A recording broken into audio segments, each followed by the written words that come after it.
안녕하십니까? 트레이닝 하츠 티칭 마인즈를 따라 웨스트민스터 소요리 문답을 함께 묵상하는 시간입니다.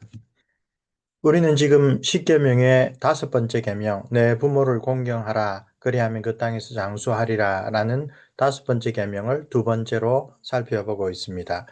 오늘 함께 묵상하실 64문답은 제5계명이 우리에게 요구하는 바가 무엇인가 라고 하는 문답입니다. 십계명은 우리에게 주신 하나님의 도덕법의 원리들이라고 소요리문답은 가르칩니다. 제5계명은 그 원리에 있어서 윗사람과 아랫사람의 관계뿐만 아니라 동등한 사람들 사이의 올바른 관계를 가르칩니다. 윗분에 대하여 마땅히 해야 할 바, 그리고 내 아래에 있는 사람에게 마땅히 해야 할 바, 그리고 나와 동등한 지위에 있는 사람들에게 대하여 해야 할 바를 아울러서 내 부모에게 공경하라라는 계명을 통하여 깨우쳐 주십니다.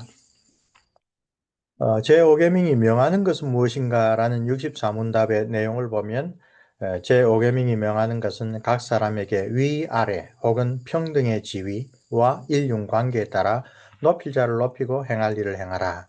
그래서 이것이 원리로서 제공되는 제5계명의 포괄적인 의미라는 것을 밝히고, 그러나 우리가 일단 5계명을 보면 제일 먼저 가르쳐주는, 직접적으로 우리에게 교훈하는 것은 부모님에 대한 자녀들의 합당한 의무입니다. 이 계명을 따라 가만히 돌아보면 자녀들에게는 부모의 존재가 이 세상에서 생존하며 사회에 적응하는 데 필요한 제반 사항을 제일 먼저 직접적으로 제공하고 가르친 분입니다. 미국의 유명한 신학자 스탠리 하우어스는 자신의 십계명 강해에서 제5계명은 우리 몸에 있는, 우리 배에 있는 배꼽을 기억나게 한다라고 말합니다. 그 말은 무엇입니까? 배꼽은 우리가 지금 어엿하게 성인이 되어서 우리 스스로 판단하고 우리 스스로 사회생활을 하지만 우리의 삶의 아주 첫 단계에서는 9개월 동안 어머니의 뱃속에서 우리의 생존에 필요한 모든 것을 일방적으로 공급을 받았습니다. 출산한 다음에 탯줄을 잘라낸 흔적이 배꼽이죠. 그 배꼽은 예전에 그랬을 뿐만 아니라 아기 시절에도 우리가 우리의 생존을 위하여 할 수 있는 것은 우는 것뿐이었습니다. 배가 고파도 울고, 기저귀가 젖어도 울고, 또 뭔가 불편한 것이 있어도 웁니다. 그러면 우리의 울음소리를 듣고 우리를 사랑하시는 누군가가, 우리의 어머니가 혹은 우리의 아버지가 낮이든 밤이든 다가와서 우리의 불편한 것들, 우리의 배고픈 것들, 우리의 생존에 필요한 것들을 일방적인 희생과 헌신으로 봉사해 주셨습니다. 그러므로 내 부모를 공경하라라는 제5계명은 우리가 받은 은혜가 무엇인지를 기억하라라는 것이고, 그것은 우리의 육체적으로 배꼽이 늘 우리에게 되새겨 주는 것입니다. 그뿐만 아닙니다. 사회에서 우리가 자라나서 스스로 이 세상에서 살아가는데 필요한 모든 것들을 제일 먼저 자녀들은 부모와의 상호작용을 통하여 배웁니다. 언어를 습득하는 일, 또 마땅한 여러 가지 관계들을 익히는 일, 그것이 모두 부모와의 관계에서 시작됩니다. 그러므로 자녀들은 부모님의 가르침에 주목하고 따르는 것이 무엇보다도 먼저 요청되는 의무입니다. 제5계명은 일단 그것부터 시작합니다. 부모는 다른 모든 것들 가운데 무엇보다도 참된 경건에 속한 교훈을 자녀에게 가르쳐야 하며, 그 올바른 훈육에 주의를 기울이고 순종하는 것, 그것이 제5계명을 주신 첫 번째 뜻입니다. 잠언 6장 20절로 23절 말씀. 내 아들아, 내 아비의 명령을 지키며 내 어미의 법을 떠나지 말고 그것을 항상 내 마음에 새기며 내 목에 매라. 그것이 내가 다닐 때에 너를 인도하며 내가 잘 때에 너를 보호하며 내가 깰 때에 너와 더불어 말하니니. 대저 명령은 등불이요 법은 빛이요 훈계의 책망은 곧 생명의 길이라. 하나님께서는 자기의 언약 백성이 바로 이런 부모의 경건하고 하나님을 경외하는 마음으로 자녀들에게 주는 모든 명령이 하나님의 뜻인 줄 알고 자녀들이 순종해야 할 것이다 라고 가르치고 있습니다. 부모에 대한 자녀의 합당한 태도를 가르치는 제5계명은 부모의 올바른 가르침에 자녀의 합당한 순종을 제일 먼저 요구한다고 했습니다. 한 걸음 더 나아가 부모의 권위 아래에 있는 동안 자녀들은 부모의 면전에서든 혹은 부모님이 우리 눈앞에 없는 동안이든 그 부모님의 가르침과 구체적인 명령 혹은 당부를 성심껏 지켜야 합니다. 이것은 그냥 이 어떤 법적으로 겉으로 드러난 행동, 겉보기로만 지키는 것이 아니라 마음으로부터 존경하고 존중하고 순종해야 된다는 것입니다. 그것이 이 계명을 주신 하나님의 뜻입니다. 자녀들아 주 안에서 너희 부모에게 순종하라. 이것이 옳으니라. 이것이 하나님이 주신 올바른 도리라. 그 이야기를 합니다. 구체적인 명령의 성격을 넘어 원리를 가르치는 것이 십계명의 성격이라고 했지요. 그 원리를 생각하면 하나님이 우리 위에 주신 권위 이 아래에 있을 때의 자녀들, 연령으로 말하자면 아직 사회인으로 독립하기 이전의 자녀들은 부모님뿐만 아니라 자라나는 과정에 있어서 그 위에 세워진 권위들의 가르침과 명령에도 합당하게 순종하는 것이 옳습니다.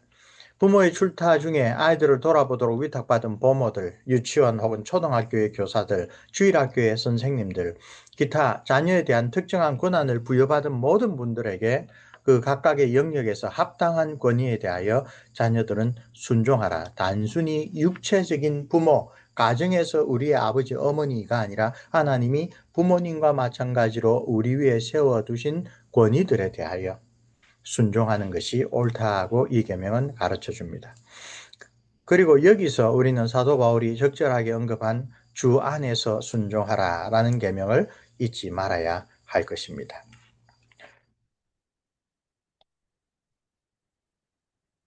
자녀들의 올바른 도덕적, 영적 성장을 위하여 부모의 훈육은 꼭 필요합니다. 그러나 그 훈육 안에는 종종 즐겁지 못한 징계가 포함됩니다. 징계를 하는 부모나 징계를 받는 자녀들은 사실 그것이 별로 유쾌한 일은 아닙니다. 훈육 혹은 징계의 방법은 시대와 장소에 따라 문화권에 따라 다양할 수 있습니다. 따라서 특정한 형식을 절대적으로 고집할 수는 없을 것입니다. 구약의 그 교훈을 따라 자녀를 채찍질해라. 그래도 애들 안 죽는다. 채찍질해서라도 올바른 길을 가게 해야 된다. 아, 이거 성경 말씀이니까 그대로 우리가 오늘날도 해야 된다. 그런 식의 사고방식은 문화와 시대와 계시의 발전이라는 것을 좀 고려하지 않은 완고한 적용일 수 있습니다. 만약 그런 식으로 적용한다면 오늘 신약에서는 더 이상 지키지 않는 구약의 여러 규례들에 대해서 동일하게 주장할 수가 있을 겁니다. 훈육의 방법, 징계의 방법은 이렇게 다양할 수 있습니다. 그러나 훈육의 필요성은 정말로 중요합니다. 이것은 어느 시대, 어느 사회, 어떤 형편에서도 훈육이 필요하다라는 것은 결코 부인할 수 없습니다. 부모의 훈육이 부족하거나 혹은 자녀들이 그 부모의 훈육을 고집스럽게 따르지 않고 불순종할 경우에는 그 자녀들은 결국 이기적이고 불경건한 사람으로 자라날 걱정이 그런 우려가 큽니다. 부모의 올바른 훈육과 징계는 결국 자녀들 자신의 유익을 열매로 맺기 때문에 지혜로운 자녀들은 징계를 받는 그 순간에는 달갑지 않지만 징계의 목적을 이해한다면 기꺼이 받아들입니다. 훈계를 좋아하는 자는 지식을 좋아하거니와 징계를 싫어하는 자는 짐승과 같으니라. 잠언의 격언입니다. 잠언은 또한 거듭하여 올바른 훈계를 받아들이는 것이 제5계명을 주신 하나님 주님의 뜻과 통한다라고 우리에게 깨우쳐 줍니다. 지혜로운 아들은 아비의 훈계를 들으나 그만한 자는 꾸지람을 즐겨 듣지 아니하느니라. 내 부모를 공경하라라고 할 때 우리보다 훨씬 인생을 많이 살고 많은 경험을 가지고 우리보다 신앙이 더 좋은 부모라면 자녀들의 잘못된 것, 자녀들의 부족한 것, 자녀들이 장차 좋지 못한 결과에 이르게 될 그런 것들을 지적하여 꾸짖고 때로는 징계합니다. 그것을 부모를 공경하는 마음으로 잘 받아들이는 것, 그것이 제5계명을 통하여 하나님께서 자녀들에게 주신 뜻입니다. 너를 낳은 아비에게 청종하고 내 늙은 어미를 경히 여기지 말지니라. 잠언 23장은 특별히 이제 자녀들이 장성하여 이제 자녀들이 자기들이 장성한 사회인으로 경제적으로나 인격적으로나 독립했을 때 이제 예전에 어린 시절에 우리를 위하여 한량없이 헌신과 사랑을 베풀고 우리가 자랄 때까지 여러 가지 사회적으로 경제적으로 지원했던 부모님이 노쇠하여 오히려 자녀들의 봉양과 자녀들의 지원을 받아야 될 때라도 부모님을 멸시하지 말고 오히려 부모님의 귀한 교훈들을 귀 기울여 듣고 노시한 어머니를 아주 잘 공경하라고 이야기를 합니다. 이 잠언 23장 22절은 자녀들이 그 부모의 설화를 떠나 성인이 된 이후에도 부모를 공경하라는 제5계명의 교훈은 여전하다라는 사실을 일깨워 줍니다. 물론 성인이 된 자녀들에게 부모가 그 이전과 똑같은 방식으로 그대로 훈육하는 것은 아닐 것입니다. 많은 경우 성인이 된 자녀들은 이전과는 달라진 관계에서 부모와 계속 교류합니다. 그러나 잠언의 말씀은 부모를 공경하라는 계명이 사회적, 인격적, 재정적으로 독립한 자녀들에게도 여전히 중요하게 존중되어야 할 하나님의 교훈이라고 일깨워줍니다. 여러 가지 측면에서 장성한 자녀들이 이제 연로한 부모님의 형편을 돕는 처지로 바뀌겠지만 그러나 그분들에 대하여 존중하는 자세는 평생 지속되어야 될 하나님의 뜻입니다. 부모님의 교훈에 귀를 기울이고 합당한 명령에 순종하며 올바른 훈육과 징계를 기꺼이 감수하며 자란 경건한 자녀들은 연로한 부모님을 여전히 공경합니다. 제5계명은 바로 그것을 우리에게 깨우쳐 줍니다. 그리고 레위기 19장 3절 왼쪽에 있죠. 너희 각 사람은 부모를 공경하고 나의 안식일을 지키라.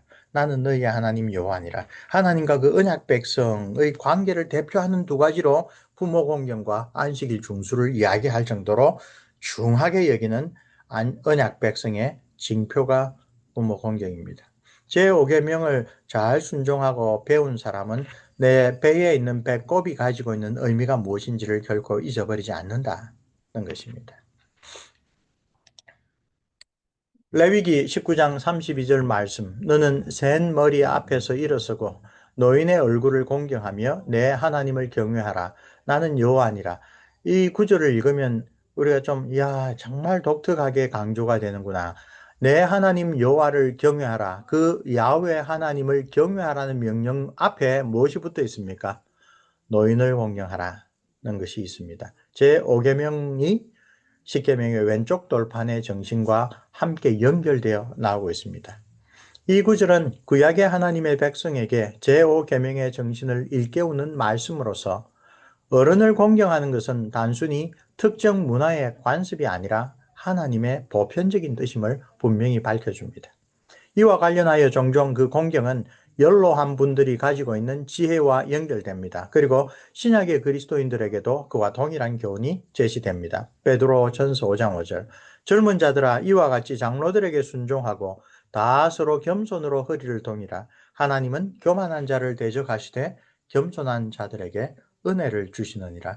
보통 5절의 하반절을 우리가 중요한 요절로 많이 붙여놓고 익히 합니다. 그런데 그 5절의 상반절은 뭡니까? 제5계명의 교훈을 먼저 제시하고 있습니다. 그리스도의 교회에서 장로들은 하나님의 말씀의 지혜로 젊은 사람들에게 권면하는 지위에 있습니다. 그들의 합당한 가르침에 순종하는 것이 겸손한 자세와 연결되어 있으며 또한 하나님의 은혜를 받는 태도로 소개되어 있습니다. 교회 장로들은 연령으로도 높지만 그러나 예를 들어 디도와 같이 그 교회의 많은 구성원들에 비하여 젊을지라도 너의 그 젊은 것을 업신여기게 하지 말아라. 너는 하나님의 말씀을 들어 가르치는 것이므로 하나님의 은혜가 우리에게 주는 구원과 양육을 올바르게 가르칠 때 교회에 너보다 나이가 많은 사람일지라도 하나님이 너를 교회에 가르치는 자로 세웠기 때문에 감독으로 세웠기 때문에 네가 연소하더라도 결코 사람들이 업신여겨서는 안 된다라고 이야기를 했죠. 자, 부모를 공경하는 것, 나아가 우리 사회의 연로한 분들을 공경하는 것은 하나님의 뜻을 올바르게 받드는 경건과 통합니다. 우리와 우리의 자녀들이 제5계명의 이 정신을 기억하고 잘 실천하기를 우리 부모된 우리들은 솔선수범하고 또 기도해야 할 것입니다. 자, The Short Catechism Explained from Scripture. 소요리 문답이 작성되고 원리를 잘 보여주죠. 성경 구절에서 찾는 것. 부모에 대한 자녀의 의무는 무엇인가? 내 부모를 공경하라는 말씀에 포함되어 있다. 이 5계명이 명하는 바에 대하여 그 구체적인 것을 하나하나 듭니다. 말라기 1장 6절, 레위기 19장 3절과 관련하여 그 5계명은 마음속으로부터 우러나오는 공경, 경외, 존경이다. 둘째로 그것은 외적으로도 공경하는 태도와 행위로 나타나야 한다. 잠언 31장 28절. 특별히 여기에서 그 자녀들은 일어나서 어머니에게 축복을 빌어야 한다. 왕이 일어나 영접하여 절한 후 다시 위에 앉고 그 모친을 위하여 자리를 베풀게 하고 그 우편에 앉게 하는지라. 솔로몬의 태도에서 모범을 가져오죠. 세 번째는 부모의 가르침에 열심히 경청함으로 부모를 공경하는 겁니다. 잠언의 이야기들이 두 군데 언급되어 있습니다. 그 다음에 부모가 합당하게 하는 명령에 대해서는 주저없이 거리낌 없이 순종하는 태도입니다. 골로새서 3장 20절이 덧붙여져 있습니다. 자녀들아 모든 일에 부모에게 순종하라. 이는 주 안에서 기쁘게 하는 것이니라.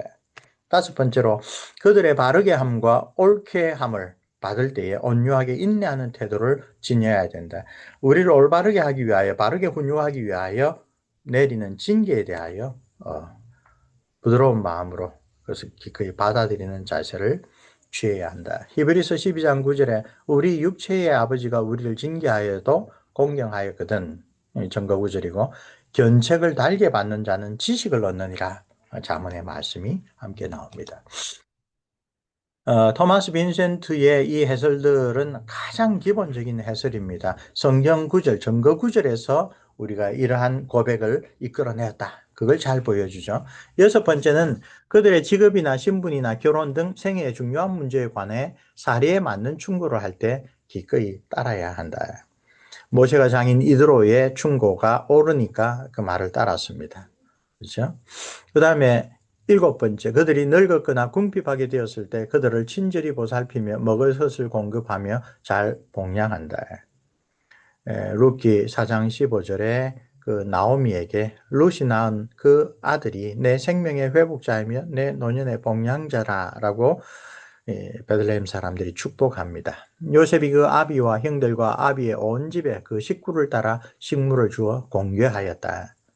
너를 낳은 아비에게 청종하고 너의 늙은 어미를 경히 여기지 말라. 우리가 한번 읽었던 잠언 23장 22절이죠. 오늘날 이런 말씀을 그대로 섬기기 위해서는 우리가 정말 상당한 기간에 미리 기도하고 준비해야 할 필요가 자녀들에게는 있다는 것입니다. 다시 한번 요즘에는 시대가 많이 변했고 형편이 많이 변했지만 예전에 우리의 부모 세대들은 자녀들을 위하여 자기의 모든 것을 다 내어놓고 자기들의 노후에 대해서까지 챙기지 못하는 경우가 많이 있습니다. 다시 한번 우리의 배꼽을 생각하면서 우리가 이 성경 말씀에 따라 연로한 부모님 또 그 필요가 있는데 스스로는 이제 채울 수가 없게 된 형편에 있는 부모님에게 자녀가 어떻게 해야 하는지를 생각하게 됩니다. 자, 교리문답으로 배우는 장로교의 신앙, 제가 쓴 책에서 조금 내용을 가져와 있습니다. 부모와 자녀의 관계는 스스로 결정한 것이 아니라 하나님이 정해주신 것입니다. 부모가 자녀를 가졌을 때 그 자녀가 어떤 사람이 될지는 모릅니다. 자녀 역시 자신을 낳아준 부모를 스스로 선택할 수 없습니다. 이것은 자기중심적인 사고방식이 팽배한 오늘날 특히 존중되어야 할 하나님의 뜻입니다. 부모와 자녀의 관계는 하나님이 정해주신 것입니다. 현대인들은 자신의 의사와 무관하게 정해주신 하나님의 뜻을 쉽사리 배척하는 경향이 강합니다. 개인주의가 팽배합니다. 우리는 자녀들이 그런 식으로 교육받는 것을 이 사회에서 그런 식으로 자라나는 것을 눈뜨고 보고 있습니다. 그러나 우리가 좋아한다고 우리가 혹은 싫어한다고 그 선호에 따라 하나님의 뜻을 임의로 판단할 수는 없습니다. 부모와 자녀는 하나님께서 친히 정해주신 관계이기 때문에 부모와 자녀 양측에서 마땅히 가져야 될 올바른 자세 혹은 의무가 있습니다. 10계명의 제5계명은 바로 그런 하나님의 뜻으로 이루어진 부모와 자녀 간의 관계를 아주 중요하게 여기고 가르쳐 줍니다. 제5계명에서 하나님이 원하시는 바는 무엇입니까? 우리 소요리 문답과 함께 개혁주의 신앙의 대표적인 요리 문답인 하이델베르 캐드기즘 보면 제5계명을 올바르게 지키는 방법과 관련하여 합당한 순종과 인내라는 두 가지 핵심 단어, 키워드를 제시합니다. 하이델베르그 교리문답 104문답입니다. 앞서 언급한 부모의 개념, 그리고 공경하라는 말씀의 의미에 더하여 제5계명을 실천하는 구체적인 방법으로 순종과 인내를 말합니다. 순종은 무엇입니까? 부모님의 좋은 가르침과 징계에는 합당하게 자녀가 순종해야 됩니다. 그러나 하늘 아버지와는 달리 우리의 인간 부모님들도 약점과 부족한 점이 있습니다. 거기에 대해서는 멸시하거나 부정하는 게 아니라 인내하라고 가르칩니다. 특별히 인내와 관련하여 그분들의 손을 통해 부모님을 통하여 우리를 다스리는 것이 하나님의 뜻이기 때문이다라고 이유를 설명합니다. 부모 및 윗사람의 연약함을 이해하고 받아들이는 올바른 태도를 이 계명을 통하여 강조합니다. 부모들도 사람인지라 실수를 저지를 때가 종종 있으며 자녀들을 상당히 화나게 만드는 잘못된 습관이나 사고방식을 가지고 있습니다. 세대차라고 하는 것이 우리 모두가 경험하는 그런 일입니다. 자기 감정을 주체하지 못하고 자녀에게 심하게 손을 대는 그런 경우도 있습니다.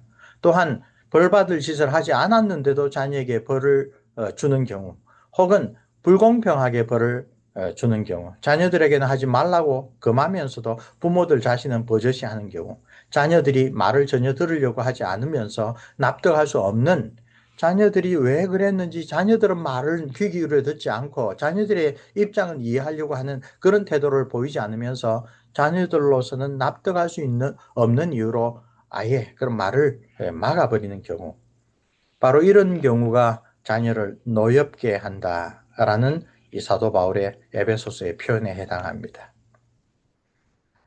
가정에서뿐만 아닙니다. 우리 자녀들이 많은 시간을 보내는 학교에서도 마찬가지입니다. 교사로서 합당한 권위를 가진 자로서 해서는 안 될 일들이 학생들에게 종종 눈에 띄고 경험하게 됩니다. 자발적으로 존중하고 존경하는 마음을 갖기 어려운 경우들이 꽤 있습니다.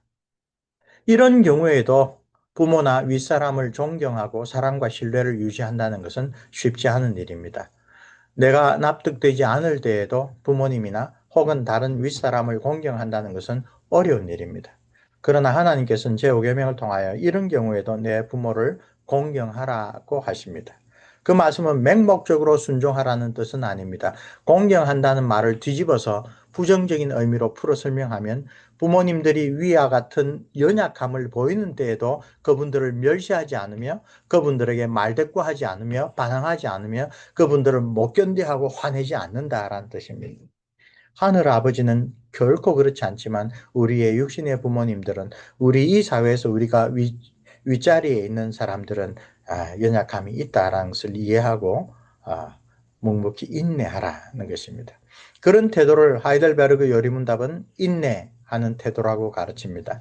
이런 인내와 그에 따른 하나님의 축복을 가장 잘 보여주는 사례가 바로 노아의 세 아들들에게 일어난 일입니다. 우리가 다음번에 한번 그 사례가 어떤 의미가 있는지 오계명과 관련하여 생각해 보겠습니다.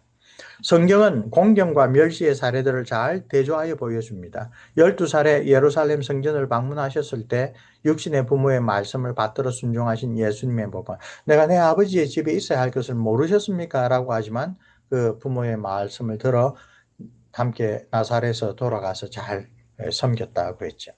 포도원에 가서 일하라는 부모의 아버지의 명령을 들은 둘째 아들이 처음 불순종을 뉘우치고 일하러 갔다는 그 예수님의 말씀, 그리고 무엇보다도 하나님의 기름 부음 받은 자를 존중하여 자신의 생명을 해하려는 사울 왕을 살려준 엔게디의 다윗의 사례들은 하나님을 공경한다는 것이 무엇인지 잘 보여주는 사례입니다. 윗사람의 잘못된 행동을 따라하거나 그냥 보고 지나치는 게 아니라 그럼에도 불구하고 하나님을 생각하여 그들의 연약한 점을 인내하되 하나님이 기뻐하는 방식으로 대처하는 것들을 보여줍니다.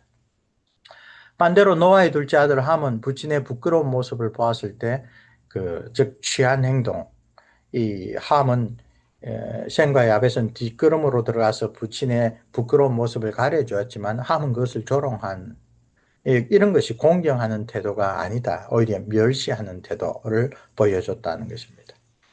그리고 바리새인들의 고르반 관습에 대하여 예수님이 아주 신랄하게 지적했죠. 이 고르반은 부모에게 드려야 될 돈이 100만 원이 있다고 칩시다. 부모에게 드리기 싫어서 이 회당에 가서 회당장과 이거 고르반 하나님의 것이 되었습니다라고 형식적으로 기탁을 합니다. 그리고 부모에게는 너 왜 부모에게 마땅히 드려야 될 걸 주지 않느냐라고 하면 그 고르반 되었습니다. 하나님께로 돌렸습니다. 그럼 부모가 자기보다 더 높은 하나님에게 드려진 것에 대하여 권리 주장을 못합니다. 그러고 난 다음에 한 달쯤 있다가 그 가운데 90만 원을 찾아와서 이 자녀가 자기가 쓰고 10만 원은 회당에 헌금하는 걸로 됩니다. 제5계명을 어기기 위하여 만들어낸 하나님의 율법의 정신을 정말 효과적으로 가리우는 그 잘못된 장로들의 교훈이죠. 예수님께서 너희들이 제5계명을 이런 식으로 우회하면서 율법을 잘 지킨다, 십계명을 잘 지킨다고 하느냐, 위선자들아. 그렇게 책망을 하신 것입니다. 그것이 바로 멸시에 두드러진 사례들로 볼 수가 있는 것입니다. 자, 우리 제5계명 내 부모를 공경하라라는 것에 대하여 두 번째 문답을 살펴보았습니다. 특별히 우리의 나이가 어떻든지 하나님께서 우리에게 남겨두신 배의 배꼽이라는 것을 깊이 한번 돌아보는 그런 한 주간, 복된 주간 되었으면 좋겠습니다. 수고들 하셨습니다.